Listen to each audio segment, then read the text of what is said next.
There's me messing with my nose again. Letting everybody know I'm doing coke. I'm not doing coke. I'm not doing coke. He's totally doing coke. I saw him do it. Check out my eyes. I'm not bloodshot or pupils dilated or anything. I'd be way more hyper if I was on something. That's fair. Not on something. Okay, so this is the role-playing story part 3. And the most significant thing to come out of the group of friends that we talked about in part 2 was our Marvel characters. Right. Okay? And that was the vast majority of what we played. I mean, we played DC Heroes, which I think is a better system, but the one we played most was Marvel superheroes. Okay. We all created characters based on ourselves. We were like, what kind of superpowers would we want to have? This is the end of my freshman year. 3 of those friends were ahead of me at sophomores, and 1 was my age. So we would play walking home. We would play on sleepovers. How do you play a role-playing game while walking home? Didn't care about dice. Oh, okay. I mean, we learned when you play Vampire the Masquerade, the philosophy is the story comes first, and the dice results don't matter. Yeah. Well, we figured that out in high school. Of course. We were like, I just care about writing the story and figuring out what our characters would do. So, let's see. There was Power Punch, who essentially had kinetic control. Okay. But the way he applied it was to make globes of force around his fists and his other joints. Yeah, and that was what he did. Gotcha. So effectively, super strength. Kind of, but only in a kinetic bashing way. Yeah, only in a punching way. Yes. Striking.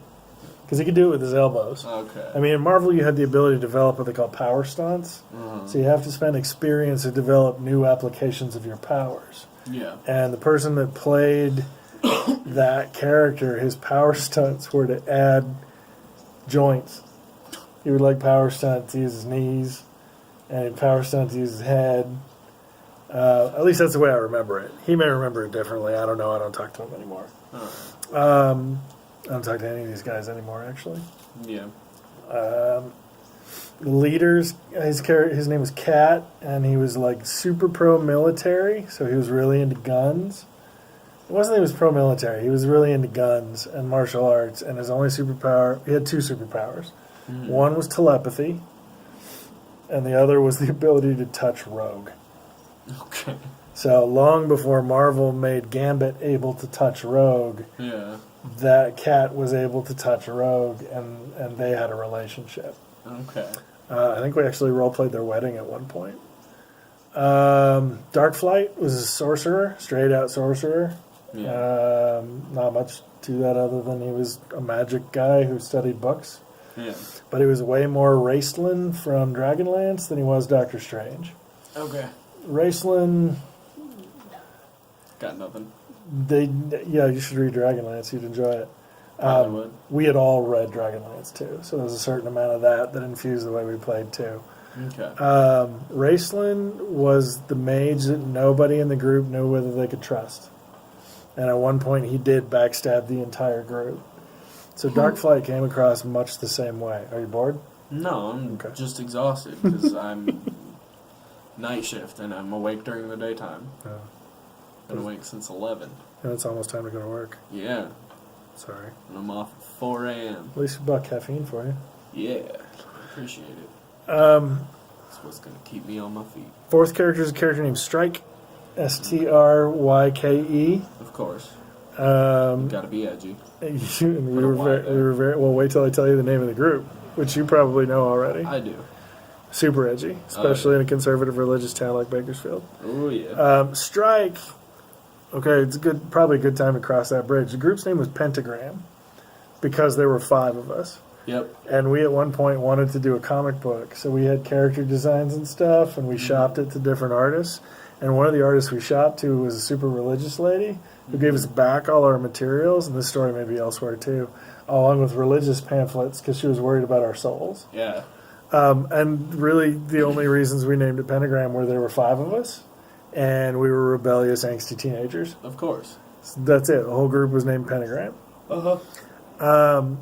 But we derived our power, because we decided to name ourselves Pentagram, we derived our powers from a demon. Mm-hmm. And not because we worshipped it. The demon was imprisoned in a crystal that was powering an alien spaceship. And these aliens powered all of their spaceships with extra-dimensional entities. They combined the penal system, the prison system, with energy conservation, way ahead of its time. That's great. But they had an engine failure and the crystal broke. And so the demon was split out into the atmosphere and refracted down into us. The reason that's important is that Strike got most of the demon's physical form. Yeah. So he was jet black, had no mouth, red eyes, white mohawk, and I'm talking Storm at her biggest mohawk. Gotcha. He wore wraps around his wrists and his legs and essentially a loincloth, and he could grow claws. Okay. And like not tiny little claws, I'm talking like big claws, like 8 inches. Gotcha. And then when he was done with them, he would disintegrate them. So eventually he power stunted to be able to fire a disintegration beam. And then there was my character. My character is named Lightning. Yeah. And Lightning could generate and control electricity. Mm-hmm. And me and the guy that played Darkflight did probably 85% of the storytelling in the group. Okay. So we created the bad guys. We ran the stories. I've got some really good stories from that era, but I mean, they're all Marvel related. Oh, and Lightning was in love with Kitty Pryde. Yeah. Which is sometimes weird because I created my character at 15 and her character was 15 at the same time. Yeah. And I got older. And Kitty Pryde did not. She did not. Yeah. She's in her mid-20s now, I think. Yeah. I think she might even be... She got married to Star-Lord, or she was going to marry Star-Lord. I have no fucking clue. I don't know. I don't read monthly, but I think they had a romance. Okay. Yeah. I don't know if they got married or divorced or didn't make it to the altar or whatever comic book trope they used. But yeah. She was entangled with Star-Lord. Okay. So I'm 48, and she's now in her mid-20s. All right. Yeah. Comic book ages are fucked up, man. Yeah. Can't blame it. So yeah, the creation of that group and the extent to which we knew everybody, and we wanted to be a part of the X-Men, even though we weren't mutants. Gotcha. We didn't know we weren't mutants, though. So we got to run those stories. And so when we broke it out ourselves and wrote our own comic book, we created a Wolverine-like figure by the name of Spirit Wolf, who was our trainer and our sensei. Gotcha. And we did an international spy organization called SWORD, right? No, I'll get to that. That'll be another part. Okay. Called Lifeline Incorporated, which was an 80s generation of a similar international agency that Spirit Wolf had been a part of in the 40s and 50s. Because remember, we're going parallel to Wolverine to write those stories. Yeah. And so Whisper was in that group. I think she was British. Freedom was the American one. Spirit Wolf was Canadian, of course. Yeah. There was a Tempest, and she was Indian, if I remember right. I've got a picture of all of them. There was a Russian one, and I think there was a German one. I think the German one was Syntax. I've got them all somewhere. So we wrote tons of stories, created tons of characters. I've got poor man's copyrights on all of them. Yeah. But that phase, the high school Marvel superheroes phase, and that gaming group would be Chapter 3. Okay. I mean, as a teaser for the future, I created my character under the name Lightning. Mm-hmm. He eventually became Soulstorm. Mm-hmm. Then he became Tempest. Yeah. And he's been Tempest ever since. Because as one of the chief writers of the group, every once in a while I check in mentally on, well, what would Tempest be doing? And so Tempest's story over the last 30 years is in my head. Yeah. And pieces of it have been written down. But Tempest's career in and of itself is a chapter, I think. Okay. Because there's a lot of phases to that. And I think it would be fun for me to record it, if only so I can look back on it at some point in the future. Okay. So that high school gaming group would be Chapter 3. All right. Cool. And then Heidelberger's stuff. You're way down the line from there. What would that be? How much more after high school is there? Justin Heidelberger?